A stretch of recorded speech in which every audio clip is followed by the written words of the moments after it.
Welcome to the Signs of Tarot. My name is Michelle and I'm an intuitive tarot reader out of Las Vegas, Nevada. If you're new to the channel, I'm so happy you found us tonight. I really am thrilled. I hope you get something out of tonight's message. If you're an existing Signs of Tarot tribe member, love you. It has been such an incredible growth with the channel this month. I'm shocked actually. Thank you so much for embracing what we have going on here out of Vegas. I'm doing something a little bit different tonight, and hit me up with some comments. Tell me if you like what you heard tonight or like what you saw. I'm doing a deep dive on the Zero card, the first card in the deck, the major arcana, the Fool. So rather than do a zodiac connected read, I've often asked, Michelle, are you ever going to teach tarot? And the answer is absolutely yes. I'm in the process of building a tarot studio here in Las Vegas, and once that is completed, I'm going to be doing live in Las Vegas tarot reading classes as well as on YouTube. So I'm really excited about that. But for now, the Fool has been popping up in so many of my personal readings. I'm like, out of 30 readings this week, I think the Fool came up over 20 times. And that tells me that we should really do a little bit of a mini deep dive into the Fool. And I call it a mini deep dive because honestly, I could spend 3 days talking about this card. If you are a Beatles fan, they wrote a song about the Fool in the tarot deck called The Fool on the Hill. Check out those lyrics, because the Fool really isn't the Fool in the world of tarot. The Fool really is the smartest person in the deck. So let's do a little bit of a deep dive on the Fool in tarot card meanings. The Fool is the Zero Arcana, and it's the major arcana. And major arcanas to me and to all tarot readers are divine intervention. You know, the arcanas are our daily lives, the people that are in our lives, job, money, kids. But the major arcanas have a different, deep meaning within the tarot reading experience. The major arcanas really are a redirect from the universe. It's like the universe slamming a hammer down and saying, look at me, look at me. This is where you need to turn. This is how you need to act. This is where you need to move to go onto your journey. It's all about divine intervention. The Zero Arcana starts the journey. The Fool is really the main protagonist in the tarot card deck.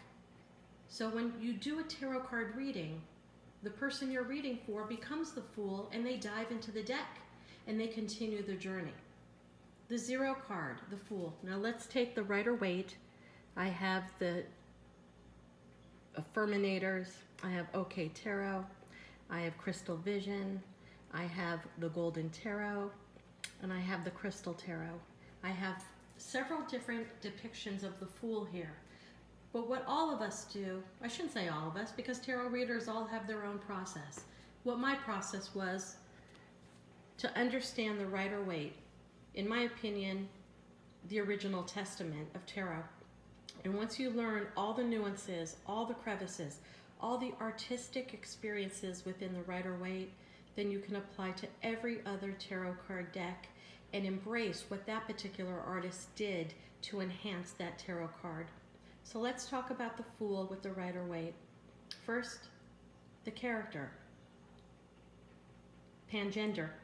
We really don't know if it's a guy or a girl, which is very apropos for tarot because, as we know, we all possess masculine and feminine traits. So whenever a tarot reader tells you, even if it's the queen or the king, it doesn't really matter because it can be either gender or whatever gender you identify with. And that's the truth. And the Fool's journey, the first card in the tarot deck, depicts that by having the character be pangender. Let me tell you some of the key elements about the Fool deck.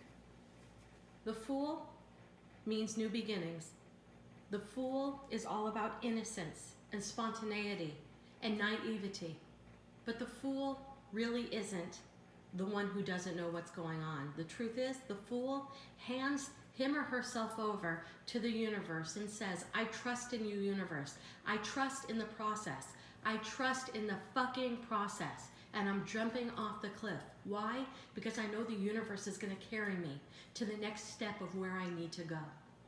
That is the whole symbolism of the Fool. He's jumping off the cliff, not even looking down.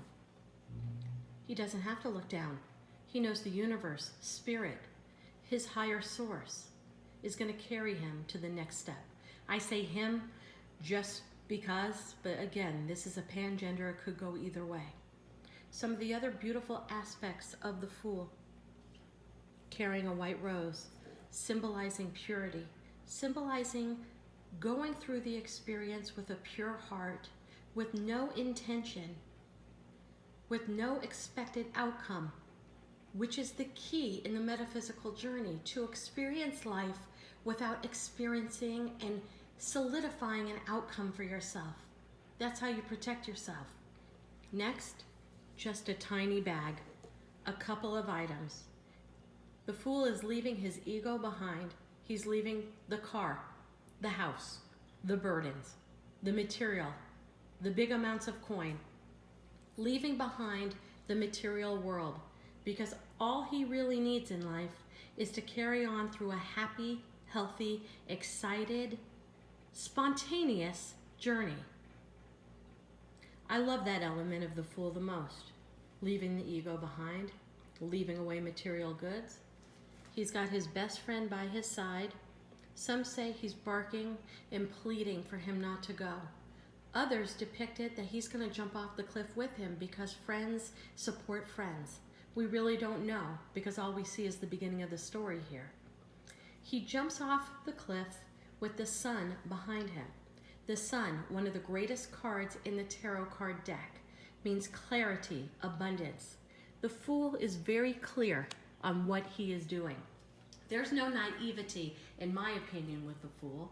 The Fool just trusts the fucking process, and he knows that the universe is going to take him where he needs to go next, introduce him to the people he needs to know next, put in his pathway the situations that are next in line for him in his journey. The Fool is all about being optimistic, with hope, desire, and a will to jump into the new without fear. It's all about having a sense of adventure. Some say the Fool is being foolish. He's just jumping off the cliff without a plan. I disagree as an intuitive tarot reader.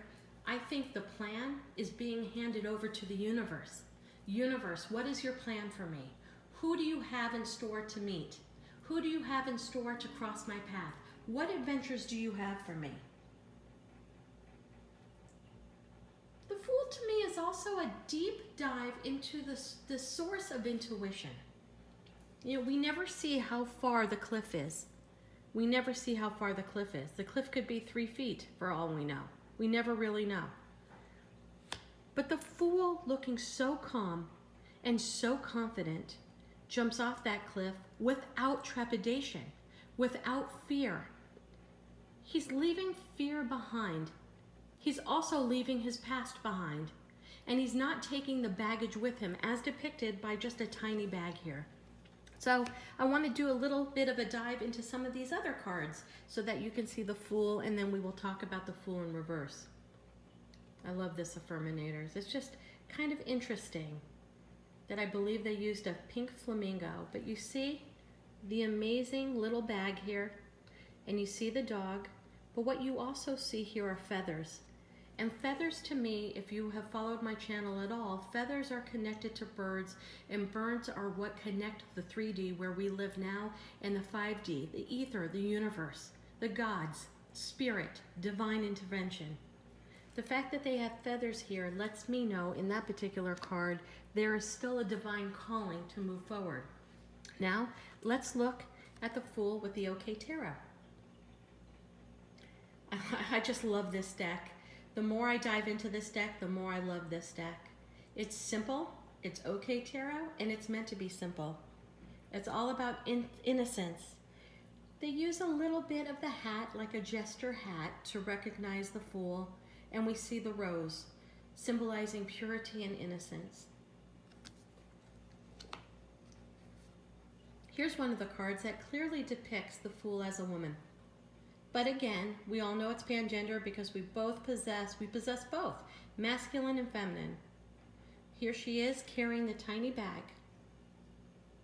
Some say that this is a snake around her waist, that she's breaking free from the ego, breaking free from the material needs and the material desires. And look at how happy and peaceful she is as she jumps off the cliff. This is a very special tarot deck for me, the Golden Tarot. I think I've had this deck for over 20 years. It just means so much to me. This particular Fool, though, looks a little like he is I cannot even speak right now. He is contemplating his next move. Here you have the dog pulling at him like, please don't go, with the small bag, leaving all material items behind with the sun in the background. Here a bird, and as you know, birds to me are all about the connection between the 3D and the ether. The bird is giving him intuition, giving him downloads to follow his Fool's journey. And here's the crystal visions, the Zero, the Fool. This time again, a woman with all of the butterflies flying on top of her and all around her. For me, insects in tarot cards are all about creativity. And this person, whenever I get this card in this deck, not only is she acting as the Fool, jumping off the cliff for a brand new beginning, but creativity is having her do that. It is also the metamorphosis and transformation of caterpillars to butterflies. Freedom. Free of the world's sorrows, free of the world's material needs, and free of ego. So I just wanted to share with you all different kinds of depictions of the Fool. I just want to spend a couple more minutes talking about the Fool in reverse. Not all cards are meaningful as the opposite. Like the Fool is the beginning, taking a divine step into your future. Sometimes the Fool in reverse talks about holding back. Sometimes the Fool in reverse talks about taking risks that are not healthy risks. This, a healthy risk, because the Fool knows the universe is going to take him exactly where he needs to go. He has complete clarity, his best friend by his side, and the purity. When we get the card in reverse, it sometimes talks about unethical risk-taking, or risk-taking that you know walking into that situation is completely bad news and you do it anyway. The Fool in reverse, to me, is acting foolish. Not the Fool upright jumping off the cliff. The Fool in reverse talks about being a little bit foolish. Okay, but the Fool in reverse also, to me, talks about escaping harsh truth and harsh reality. That you don't want to face the inevitable, or you don't want to face situations that hurt you, or people that have broken your heart. As an intuitive tarot reader, you need to study the cards, look at everything, compare the different cards. I just wanted to give you a small deep dive into my feeling about the Fool. I have the Beatles, The Fool on the Hill, playing in my head during this entire reading. Let me know in the comments if you like these deep dives into the individual tarot decks. And if you haven't subscribed to the channel, I would appreciate you pushing that button and hitting that bell. My name is Michelle. I'm an intuitive tarot reader from Las Vegas. Thank you so much for stopping by. Namaste and God bless.